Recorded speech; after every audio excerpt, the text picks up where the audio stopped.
بعد میں آئیں، کوئی ضروری نہیں ہے کا شکریہ ادا کرتا ہوں جنہوں نے مالی سال 25-26 کے بجٹ پر اپنی تجاویز دی۔ آفریدی نے کیا ہے اور بجٹ آپ لوگوں نے خراب کیا ہے، آپ لوگوں نے کھڑے ہو کے نعرے لگائے ہیں۔ میرا خیال ہے آئٹم نمبر 3 پہ بعد میں آئیں گے، پہلے آئٹم نمبر 4 پہ آ جائیں۔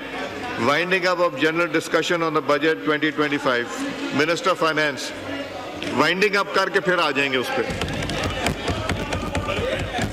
وائنڈنگ اپ کر کے پھر آئیں گے، وائنڈنگ اپ کے بعد میں فیصلہ کروں گا۔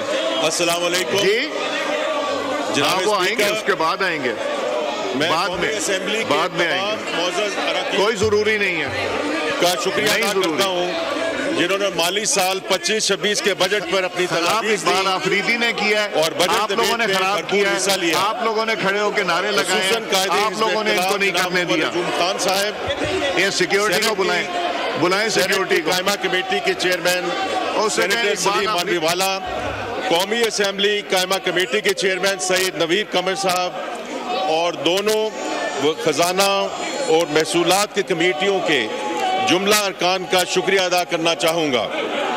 پچھلے 2 ہفتوں میں انہوں نے انتہائی خلوص اور محنت کے ساتھ بجٹ تجاویز کا بغور جائزہ لیا اور اس میں بہتری لانے کے لیے ہمیں اہم تجاویز دی، جن میں سے بہت سی تجاویز کو فنانس بل میں شامل کر لیا گیا۔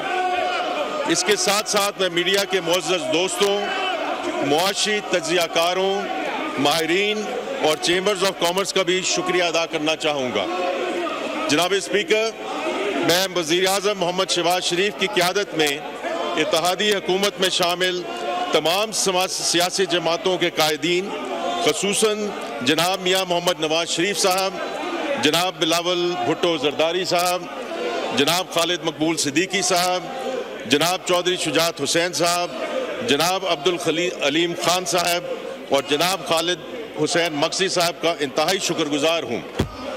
ان کی رہنمائی بجٹ 25-26 ترتیب دینے کے لیے انتہائی اہم تھی۔ جناب اسپیکر، حکومت نے مالی سال 25-26 کے لیے ایک متوازن بجٹ پیش کیا ہے۔ ایک جانب ہم نے حکومتی اخراجات کو قابو میں رکھا ہے تو دوسری جانب حکومتی وسائل میں اضافے کے لیے ٹیکس بیس کو وسیع کرنے اور ٹیکس کمپلائنس کو بہتر بنانے پر زیادہ انحصار کیا ہے۔ نئے ٹیکسوں میں اضافے کو جی ڈی پی کے صرف 0.25% تک محدود رکھا گیا۔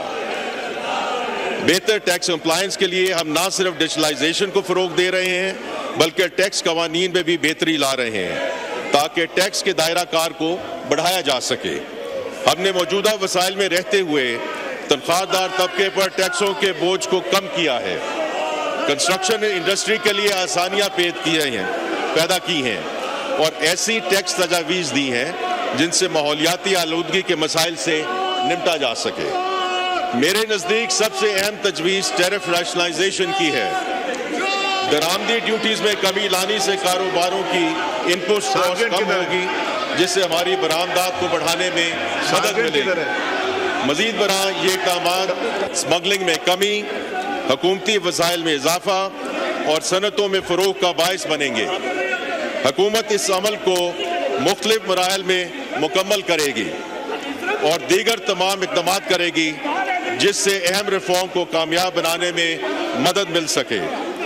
میں پہلے ہی ذکر کر چکا ہوں کہ ہم کاروباری ماحول میں نمایاں بہتری لا رہے ہیں۔ صنعتی پالیسی کا جلد اعلان کیا جائے گا، جبکہ ای وی پالیسی پر مشاورت کا عمل پہلے ہی شروع کیا جا چکا ہے۔ جناب اسپیکر، حکومت نے معیشت کی ترجیحی شعبہ جات کی معاونت اور توانائی اصلاحات کے حوالے سے کئی دور رس نتائج کے حامل اقدامات اٹھائے ہیں جن سے ملک میں جامع اور پائیدار ترقی کی راہ ہموار ہوگی۔